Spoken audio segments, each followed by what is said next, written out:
તમારે તમારી આવનારી પેઢીને જો સુખી કરવી હોય તો સત્કર્મ કરજો, પુરુષાર્થ કરજો, નહીં તો સુખી નહીં થાય આવનારી પેઢી. આ દુનિયાની એક નિયમ છે, એક આખી પેઢી મહેનત કરે, બીજી પેઢીને પૈસા કમાવાનો માર્ગ જડે, ત્રીજી પેઢી પૈસા ભેગા કરે, પણ એ ચોથી પેઢીને જો વાપરતા ન આવડે તો પાંચમી પેઢી હાવ ભૂખે મરે પાછી. આ સંસારનો નિયમ છે. એક પેઢી ભેગું કરે, બીજી પેઢી વાપરે, પણ યોગ્ય જગ્યાએ ન વપરાય તો ત્રીજી પેઢી ભૂખે રહે.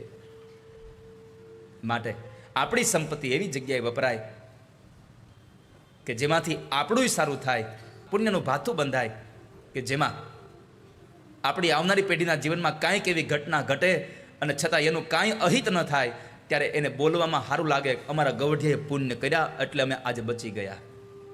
અને તમે બધા એના સાક્ષી છો કે જ્યારે અકસ્માત થાય અને આખી ગાડી ટોટલ લોસ થાય, પણ આપણને ક્યાંય પણ લોહી ન નીકળે તો આપણે શું કહીએ બધાને? અમારા ગવઢિયાના પુણ્ય આડા આવ્યા, અમને કાંઈ ન થયું. જો આપણા ગવઢિયાના પુણ્ય આપણને આડા આવતા હોય તો આપણી આવનારી પેઢીને પણ આપણા પુણ્ય આડા આવે એના માટે તમે સત્કર્મ કરીને જાજો વાલા વૈષ્ણવો બધા. સત્કર્મનું ભાથું બાંધજો, પુણ્યનું ભાથું ભેગું આવશે. અમેરિકામાં વાપરવા જાઓ તો ડોલર વાપરવા પડશે, ત્યાં ભારતના 500 નોટ નહીં હાલે. કેમ? જે દેશમાં જે દેશની કરન્સી ચાલતી હોય એ જ હાલે ત્યાં. એમ ઉપરના લોકમાં પુણ્યની કરન્સી ચાલે છે, એ પુણ્યની કરન્સી તમારે લઈને જાવી જોશે અહીંયાથી, એમને નહીં જવાય.